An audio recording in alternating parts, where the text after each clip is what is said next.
You know, it's amazing. You do slightly different exercises at the gym, and it feels like you just were beaten with sticks. I didn't know that you were doing different things. Yeah, because I did the leg press instead of the squat. Oh, okay. So I feel a little more fragile. Okay, we just fight on cars too. And that's something Bernoulli says. I wanted to mention something interesting that I noticed was I read the New York Times and I was scrolling, and I see a picture of vintage Rolex and I'm like, what's with that? And then I looked and it's some beautiful pictures, by the way. Yeah, and it's this entire article about vintage watch collectors. Annoyingly, a lot of it was about the super rich buying up the whole market, and there's for vintage Omega and vintage Rolex. They didn't talk about Seikos at all, which was sad. It is sad. It is sad because Seikos have appreciated so much in value. Yeah, but so I don't know how. Yes, the values have gone up, but I don't want people to think that it's impossible to be able to get a vintage watch. Yeah. I didn't think that was very fair. What else was I going to say about? Oh, and of course, well, I did a shameless plug in the comments, but of course there are other people that were like, I got my $4.80 Timex from Walmart. And if that works for him, that's great. Yeah. But the person was using that point to say that people shouldn't treasure antique watches. Which makes no sense. Yeah, so, and then actually they're on a watch kick because today they had an article about the G-Shock. Because isn't it their anniversary? Something like that. So that was interesting. I'll link the 2 articles in the description of this video. Rarest G-Shock I ever had was a limited edition red reissue Mudman. And somebody, yeah, I remember. You do had you remember one that? of those. And I'm like, this thing is a reissue and it's limited edition and supposedly it's really cool and I can't wear it. It's in the original box and it's got the little tin and everything. And I sold it. I sold it for what we traded it for. I still wouldn't have worn it if we'd kept it. And people probably notice your Ferris wheel. Oh yeah, my cyclotron. I moved that over here. Always trying to clean things up and make things better. But that's how we test automatic winding and power reserves. I think it's pretty cool. Okay, we got a lot of questions. A lot of questions today. Okay, 4-part from RG. Dude, you ask a lot of questions. Yeah. Hi, Sabrina and Spencer. New questions for the Friday issue. 1, when demagnetizing a watch, is it important to have it fully unwound and not ticking? No, doesn't matter at all. 2, when servicing an unrestored 6105-8000 or 6105-8110, do you always have to replace the crystal gasket? No. The thing with Seiko with the crystal gaskets is they used a slightly different rubber formulation. It doesn't degrade. Seiko did that because the crystal gasket is so important for the internal health of the watch, and it has such a large surface area that they used a different formula of rubber. The Seiko servicing guides say unless the rubber itself is physically damaged, it can be rinsed in alcohol and then reused. Now, that's kind of a fine line. You have to kind of really look at it to figure that out. Also, I never water test my watches, and I never get them near any water. So that's something to think about. There are new aftermarket ones made, and we're going to be having seals made. But I want to, you could always I could give the seals to you and you can mail them to the lady. I know. I can give them to you and write down what they are and we can go from there. Okay. But it's just a matter of, I don't know, I haven't yet come up with a good rationale for changing those seals all the time because when I pull them and I clean them, they're fine. Unless they're physically damaged or in some way deeply oxidized.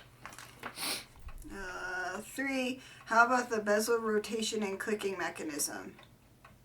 I guess a gasket again? Well, they've got 2 different kinds of systems there. The 6105-8000s, they have a wire retention ring, like a wire C-spring thingy, and then they have like sort of a nylon ring in the case that the rotating ring sort of sits on.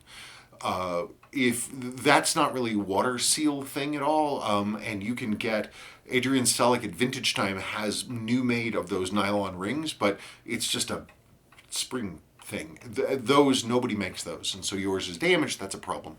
For the 6105 8110s, that they use the modern system, which is a rubber O-ring gasket and a permanent click ball with a spring in the case. And those seals, they do age. They age badly, and if they're old enough or exposed to enough stuff, then they'll just shatter. They just need to be cleaned. It's part of the case rebuild situation. In an unrestored 6139, which parts are typically worn out the most besides the mainspring arbor port? I see pallet fork face stoneware. I see a lot of end shake with the bushings, because in your standard 17 jewel 6139, the center wheel upper pivot is not sitting in a jewel, it's sitting in a bushing, and that can wear. And so you get wear to the wheels, the things that work a lot. You get a lot of wear inside the mainspring barrel itself. The inside faces of the mainspring barrel will get all chewed up and eaten up, and instead of being smooth metal, it'll be have these sort of circular, sort of plowed out, gouged out lines inside. And those are things that I see, because then that's another thing. If sort of the hole in the barrel wears a lot because it's getting pressure on it, even though it's distributed around the entire circumference of that thing, it still gets wider and opener, and so you can get a little more flop in it too. So that's something to look at. That's it. The rest of the watches are surprisingly durable. They're jeweled or they're overbuilt. It's just those few things. Oh, center wheels and cannon pinions are the other things. Center wheels and cannon pinions. From Bryn Roberts. Hi Spencer, do you service watch brands other than Seiko? Sure, but really not professionally. But oh yeah, absolutely. All watches are watches for a given value of watch. So yeah, sure. I mean, all of my own Rolexes, I've serviced her Omegas, my Omegas, I've serviced, I build and fiddle with ETA movements. I don't do it really professionally because I have so much Seiko work. But sure, once you understand how watch movements work, then it's generally applicable knowledge once you know the basics. From A. Fekri. Following up on the Monaco, thanks for the reply and sorry I wasn't clear. The chronograph function works. The seconds hand and both sub-dial hands keep time, but the seconds hand and sub-dial minute hand won't reset to 0 when the chronograph function is stopped. Is that fixable with the service? P.S. The version I have is from France with a French-English day-date wheel. Are those common? I don't see too many French-English Diny chronographs. Your bad knee is dying. My bad knee is dying. I don't see too many Diny chronographs with French-English, but it's not something I pay super close attention to. Usually they have Roman English or Arabic English. But as for the reset, the thing you're talking about, okay, they don't reset to 0, okay, but do they reset to whatever that spot is they reset to? They reset to that spot every single time. So is it always to that spot? How far off of top dead center is that? Or do they just kind of reset willy-nilly wherever they feel like it? So that's your next answer for me. From Paul W. Have you owned an Alpinist watch? What is your opinion of them? I have not owned an Alpinist. I have. I know they're very popular. People really dig them. If I had an opportunity to pick up one of the 4S powered ones, the first reissues that came out, I would jump on that in a second. One of the modern reissues, I don't really like the cathedral hands. They kind of don't do anything for me. Plus also the sort of gilt, sort of blobby looking applied numbers on the green dials, again, doesn't really do anything for me. They're cool. I mean, they're cool. They're just not a watch that I would wear. But yeah, if I ever were able to come across one of the first reissues with the 4S movement, I'd buy that in a second. From Robbie Cox, Orient uses the magic lever system. Very good to know. Thank you for letting me know that. I own one Orient. You do? Oh yeah, it's in pieces. Not pieces. It's over there in my projects drawer. I've never even opened it. I've never looked inside.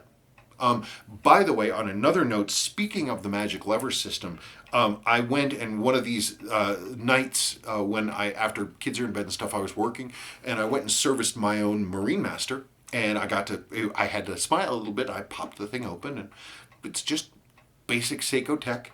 I mean, it's nothing like, flashing lights, Iron Man technology inside this thing, and there was its magic lever system.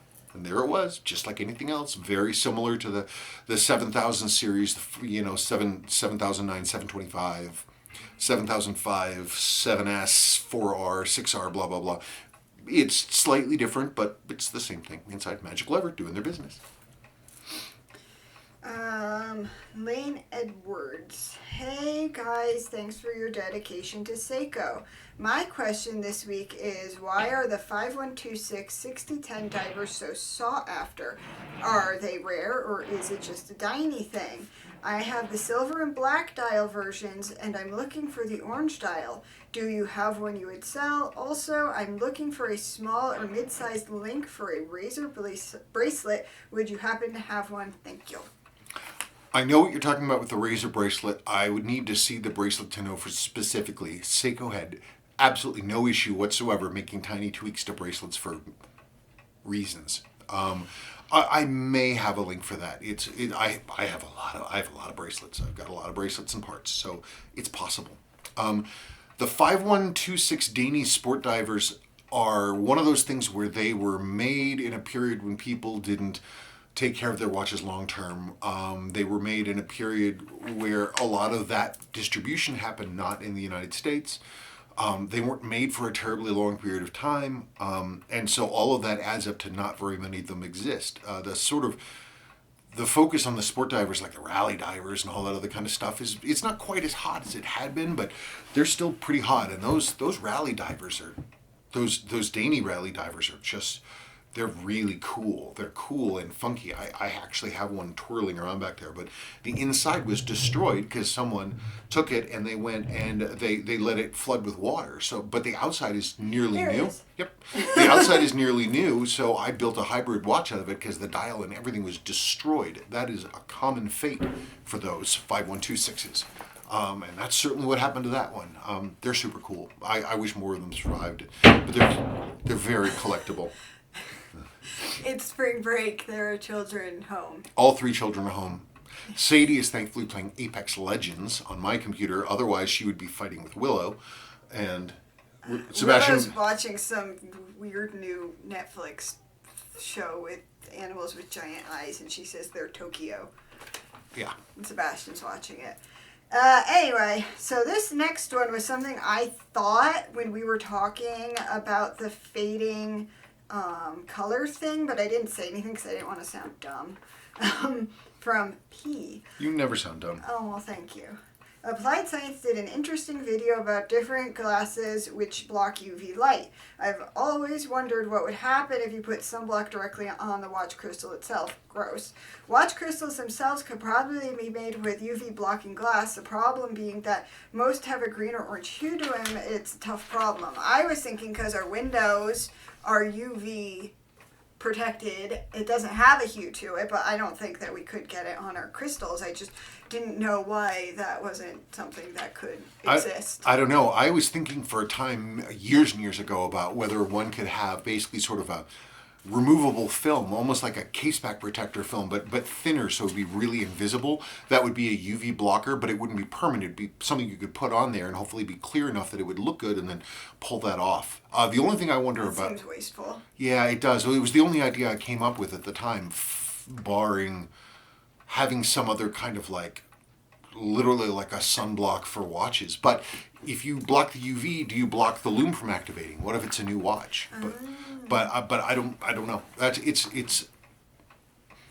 It's a problem that I don't have a solution for yet. But modern watches, I don't think have the same problem with that vintage Seiko does of fading. And the vintage ones would probably already be faded. It would probably already be faded, yeah. I mean, but if you had the film, the removable film, then, I mean, like, I don't like wearing some of my unfaded unrestored original watches out here because the sun is like a weapon here because we're so high up. And so if I had something that was like a removable plastic thing to go over it, that wouldn't be a bad idea if I'm going to wear my watch outside. But yeah, it'd be wasteful. It'd be very wasteful. And expensive to produce, I'm sure. Yeah. Okay, so this is the Saturday Rolex video when I was holding that ukulele from Hernan Co. Hey, that's a Kamaka ukulele. Where did you folks find that? Where's your Kamaka ukulele? That's upstairs. I'm from Hawaii. That's a very special ukulele brand. We were gifted it, and he was fiddling with it, and I decided to try to figure out how to play it. So that's what I've been doing. We have a very good customer who used to write us all the time. We actually haven't heard from Jeanette recently. And she basically, well, it wasn't a gift. It was a trade towards service. We have one of her watches in here. But she's been very kind to us, and she's a very nice lady. And we have that Kamaka ukulele, and we have not been taking it out and playing it because the kids have been jumping all over it. We don't want it to be damaged, but then I got it out of where it had been stored, and Sabrina was like, I'm going to learn to play that ukulele. So there we are. My 32nd year on Earth, I'm going to learn how to play a ukulele. Play a ukulele. Yes. From Steve C. It's so entertaining watching you folks interact. Even when we squabble? What? I always associate the word squabble with chickens. Okay. I wonder if there's because a bird is called a chicken sometimes called a squab. Is squabble because of chickens? I don't know. Anyway, sorry, go on. I'm sure you're right about the investment potential of the watch, but agree with Sabrina on the looks. Which watch was this? That one.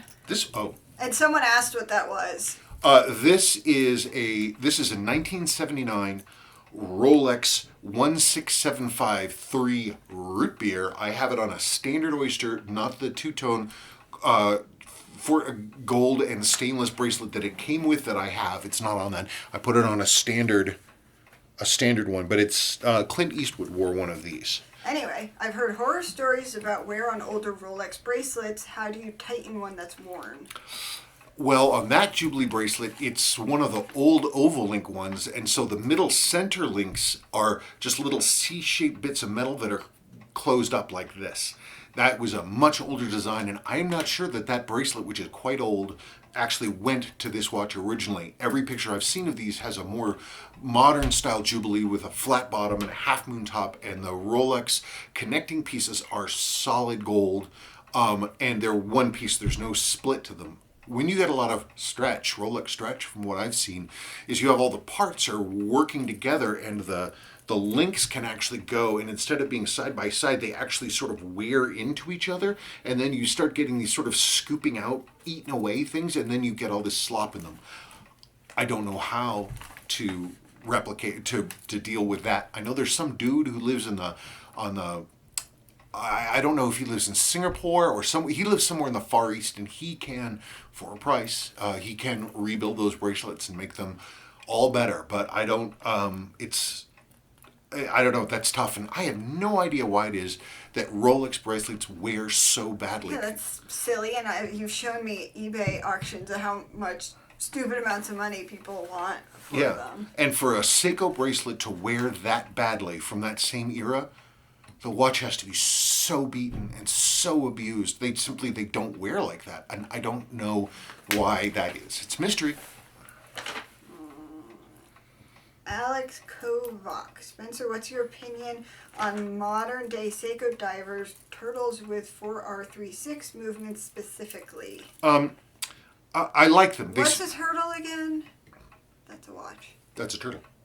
What's its numbers? Oh, this is, well, the number on this is at 4R36-0A00 or something like that. I don't remember. Okay. But it was based on, the model number on this, like this one's SRP 775.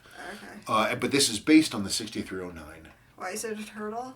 Because it's round. I don't know. It doesn't look like a turtle. I don't know. It's the nickname given to the 6309s over the years, but then Seiko themselves officially adopted that name for this in their promotional material. From when? Like recently? No, when they came out. When did they come out? A couple years ago. Before I got this in February before Sebastian was born. Huh? Because this is his watch. That's good to I know. wore this watch. I've told you that before. That's what you said the last time. I can't remember. I bought this watch for Sebastian. I was wearing it when he was born, even though I wasn't at the hospital at the time. Isn't That was fine. I didn't have to worry about anybody but me. Our family friend who said that she was going to watch the kids decided that going to a high school reunion was more important. Even though the high school reunion was a week or two before Sebastian was born. So I was at home with the kids. They did offer to live stream the birth to me. They did. But Sadie was right there and I didn't want to traumatize her. And you know what? I didn't want a camera.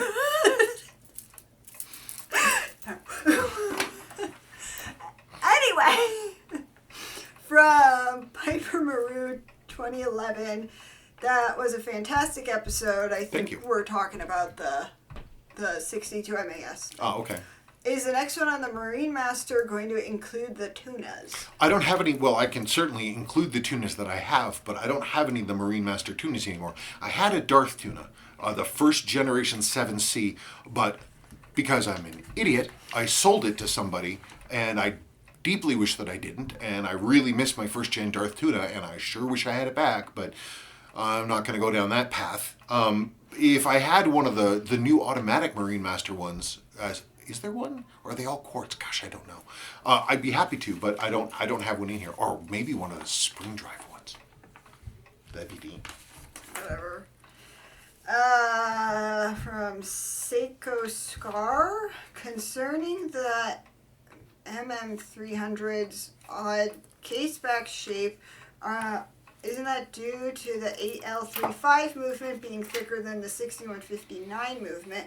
Instead of taking the 6159 case and making the chamber longer, they just added a step to accommodate the newer movement. Also, the thin surface on the sides of the case are a result of Seiko adding spring bar holes to the case. It's not beautiful, but very functional. I guess so. I looked at this, and something that did not occur to me. Okay, so here's a 6159. Or should we actually break and look at this over there? Sure. Okay, we're gonna pretend break. Pretend break, and we are gonna go over there. Okay, so original 6159 7001 original piece, and then we have this is the first Marine Master SBDX 001. That's the first baby. And obviously one was based upon the other. It was something interesting that I didn't... Okay, so one of the sort of defining features of these cases is it's got this absolutely flat caseback and a really long undercut for the undercut for your wrists to make it for the ergonomics of the thing.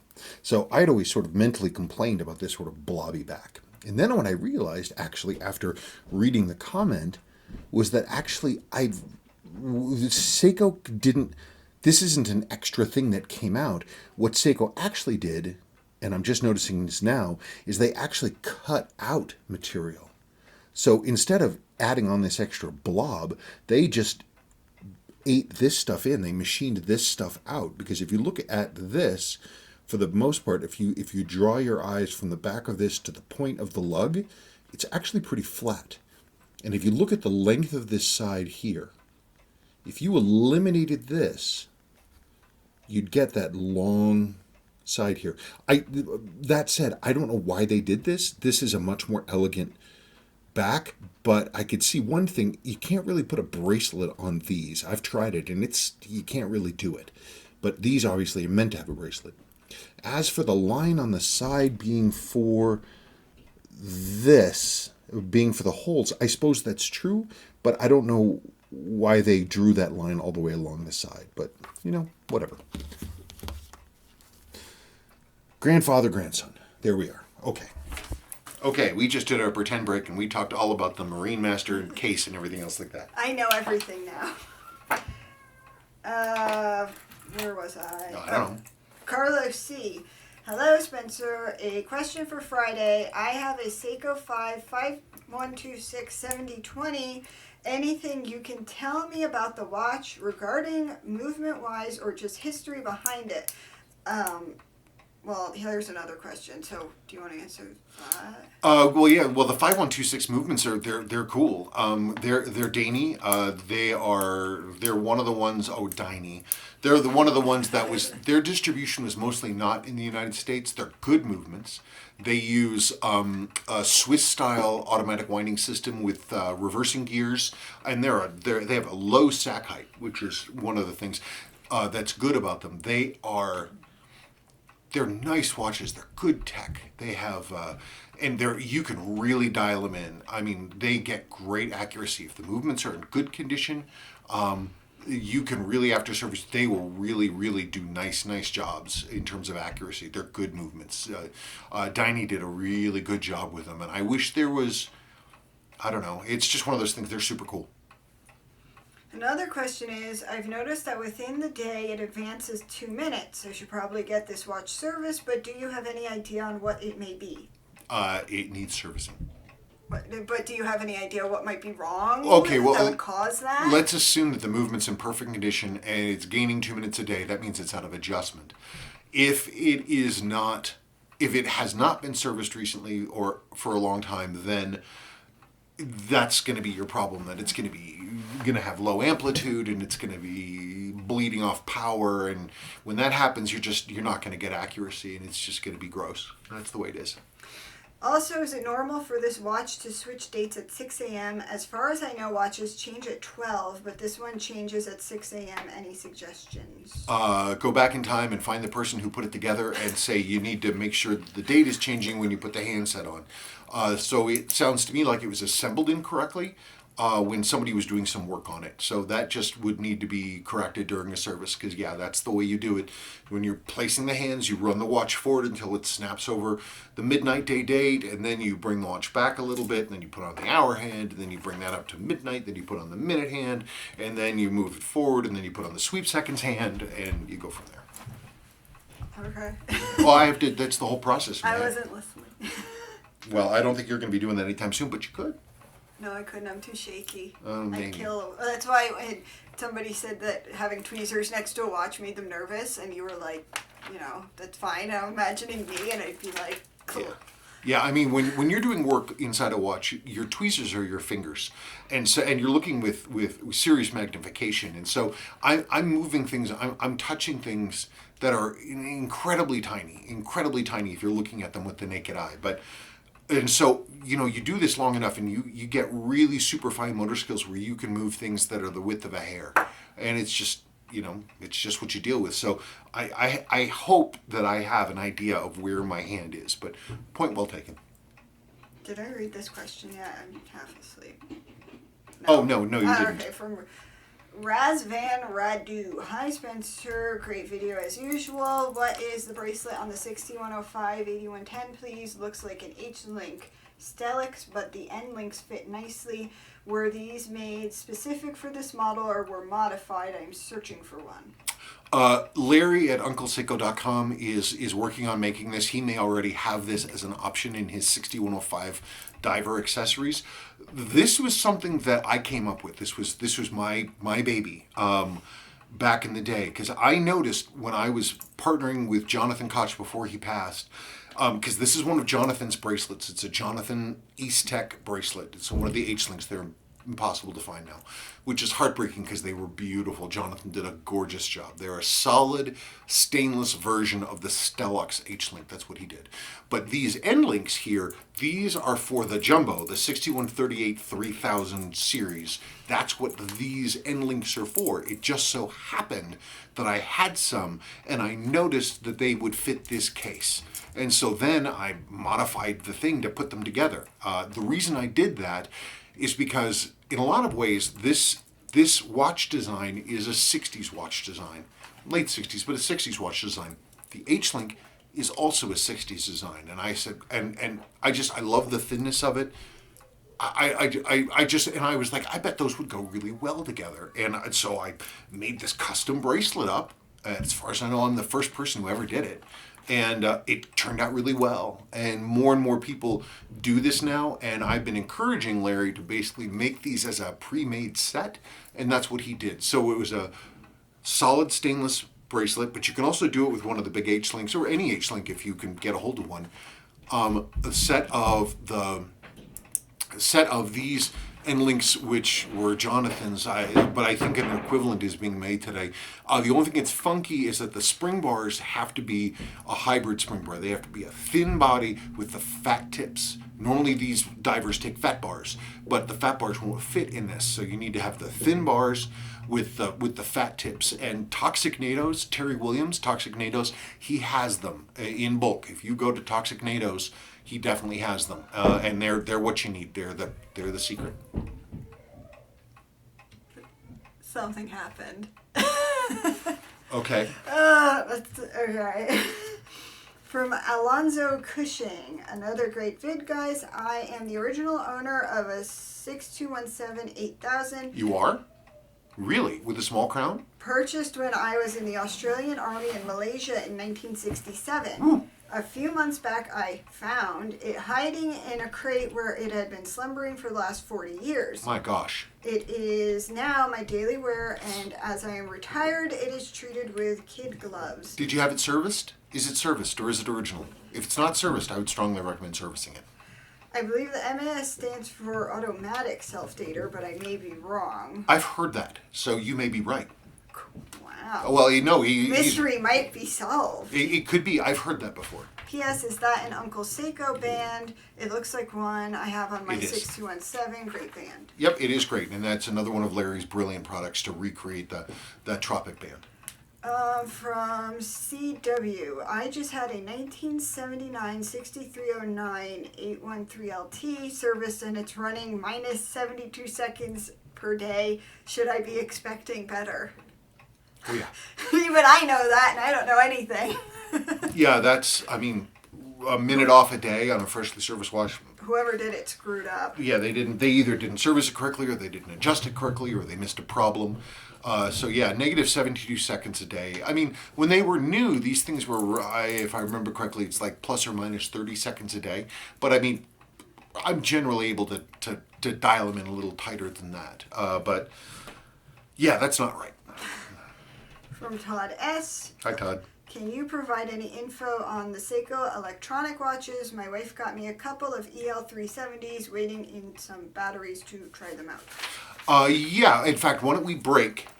Wait, we're at the end of the thing, aren't we? Yeah. Oh, okay. Well, we'll break. I'm going to break, and then we'll pretend to come back, and we'll end the video. Okay, so here's an EL370. This was, again, sort of this odd... What these were is... Well, let's open this up. How about that? Let's start there.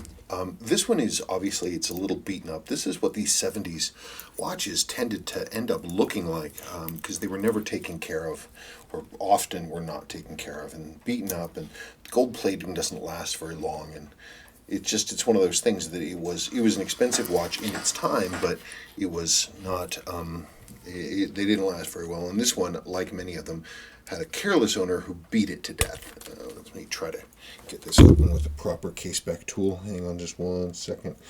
Go over here. There we go. That's the one we need. Instead of worrying about this fiddly one. Ooh, boy. When you're serious about wrist cheese, wow.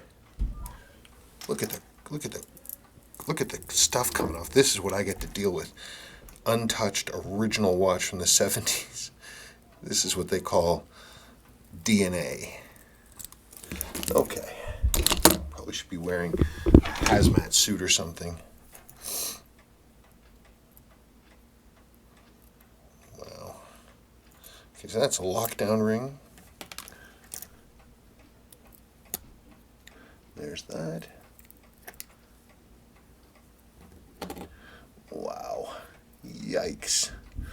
Yikes. Anyways, so rather than being a quartz movement, like pure quartz, where you have a stepper motor that is actuated once per second, and there you go, this is this weird hybrid half step between being quartz and being electronic. So it has a train, as we see, it has a jewel train. It has a magnetic, basically, actuator, and there's a magnetic lobe on the balance, but it actually has a literal no foolin' balance. You can actually see it there. There's the balance doing that kind of stuff. And so in a normal watch, you have a mainspring, and the mainspring in the barrel pushes the train around, and then you have a pallet fork, and the pallet fork flicks back and forth, and the balance then regulates the whole thing, and that's the way that it works. This is more akin to, honestly, to sort of a spring drive in a way, because this is kind of like what a spring drive is in terms of its approach to timekeeping, in that you have a mechanical component and you have an electrical component. The spring drive is different, obviously, different tech, because the balance there freely rotates, and rather than having an impeller like this kind of thing sitting up. But it does have circuitry with and magnetic braking that regulates the speed of the spinning. That's how you get the utterly smooth sweep seconds hand as this goes. Let's see, this old dead battery. Did this thing leak? Let's see. Oh, wow. Did not leak. That's amazing. Well, let's see. Let me go dig up a battery for fun. Okay, so hang on. Okay, this isn't correct. This isn't the correct battery size. It's too thin. But we'll just see what happens. It's interesting because apparently I have never opened this watch before. So what I'm going to have to do is put that in there. And then we are going to have to go like this and let us see if we get anything, any movement out of it.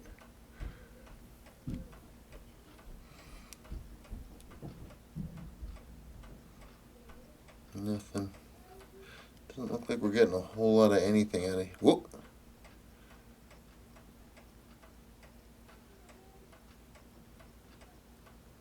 It wants to move, doesn't it? There she blows.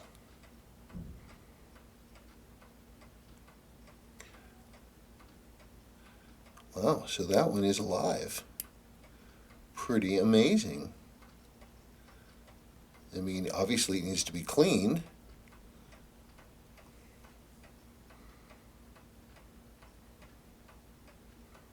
And there she blows. Look at that. God, you gotta love vintage Seiko. Look at how abused this watch was. And there she goes. You can see the balance going, and there's the hairspring under there, and all that stuff. It's clearly it's alive. So I could, in theory, service this and it'd be a runner. Isn't that crazy? I think these were pretty expensive in their day. Isn't that amazing? There she blows. Look at that go. Huh, too bad the case is so beaten up on this thing. I'd resurrect it and get it going just for fun. God, you gotta love Seiko. This era, they were so nice. Look at how dirty this thing is, and it still runs. That's amazing.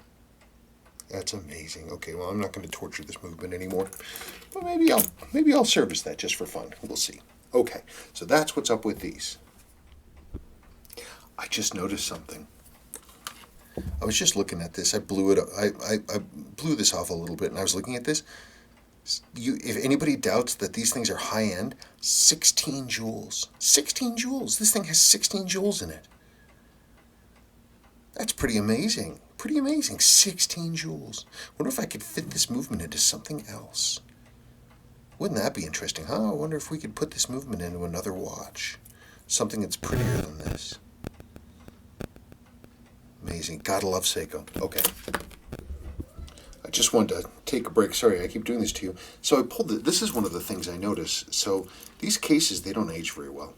And they sort of look kind of ratty pretty soon. And one of the side effects of that is that often the insides of gold-plated watches are actually really nice. Like I find that gold-plated 6139s and 6138s typically have beautiful movements because they're not worn as long. But look at this. Look at what Seiko did. Look at the beautiful printing on the dial. Look at the quality and the condition of it. It's really nice. And this is a Sua movement. It's a Sua watch. And it has a crown at 4. I'm wondering, I thought for a second, I was like, well, gosh, maybe I can drop this thing into a diver case or something. But I think it's far too thick to go into anything. It's too bad, but it really is. That is kind of amazing. Isn't that amazing? That's amazing. Okay, I'll stop talking about this now. Okay, so forgive me. I was looking at the case and thinking about EL370s, and my brain tickled me, and I'm like, I think I have a stainless EL370 case somewhere. I think I do. So I pulled up my big box of cases, watch cases, and I found this. I remember I got this in a watch lot from a watchmaker's estate. So it's just the stainless part and the original bracelet, EL370. I can use this case back and this baby, and I can actually put this watch movement into that case. I don't know. Be a weird hybrid. I could do it. It'd be interesting. Hang on. Let me pull the stem. Let's put it together and see if people think that would be worth the effort. Especially considering this was such a nice watch. Boy, that's super 70s though, isn't it? Crazy 70s.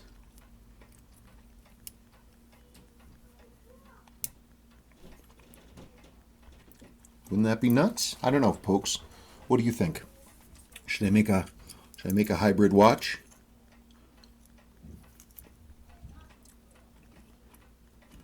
I don't know. Could be good. I'll clean this up and see how it does. You know, what the heck. Okay, that's it. I swear to God, that's it. Okay, I know I said I wasn't going to make any more of this stuff, but I kind of blew out the movement a little bit, and I did some other stuff, and then I got it running, and I said, well, it'd be interesting. Let's put it on the time grapher. Now, this thing obviously doesn't have a pallet fork, but it ticks, actually. It might have a pallet fork, actually, but I don't know what the lift angle is because I haven't pulled out the Seiko service guide for this. But still, even at 52 degrees, that's showing 253 because this watch is unserviced. I haven't done a thing to it. I mean, it's Sua. I mean, a lot of the Sua ones are 54.5. I don't know that this is 54.5.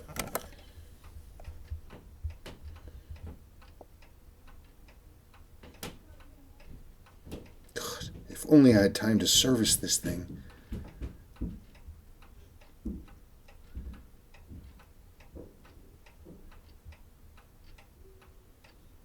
Wow. All right, well, I wanted to show you this. So, I kind of get caught up in a loop of figuring stuff out here. Let's get these lights on. So I wanted to show you this. I just did a real quick cleanup of the crystal in the case. I mean, literally, I haven't done anything to it. I just put it together and made it prettier. So, there it is. EL370, and this is now a hybrid, but there it is. Isn't that interesting? Anyway, so this was probably pretty expensive in this day. I'm going to have to do some research. Hilarious. Okay, cool. I swear to God, that is the last. It's a nice case, too. It's got some wear to the clasp. That's not bad. Definitely the original bracelet. Nuts. Okay. Maybe I'll set aside some time at one of these evenings and service this thing. Okay.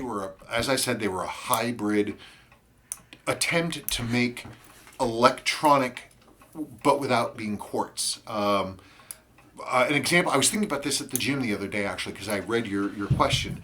Electronic in the early 70s, that was like, ooh, my gosh, electronic. It's when solid state came out, and people were like, ooh, wow, Sue, electronic. My very first Vespa was a 1974 Rally 200. And it was the same as all the previous Rally 200s. It looked very much of its thing, but it had it changed because instead of having points, it had electronic stator ignition, so a coil around the crankshaft and the flywheel and everything else like that. And Piaggio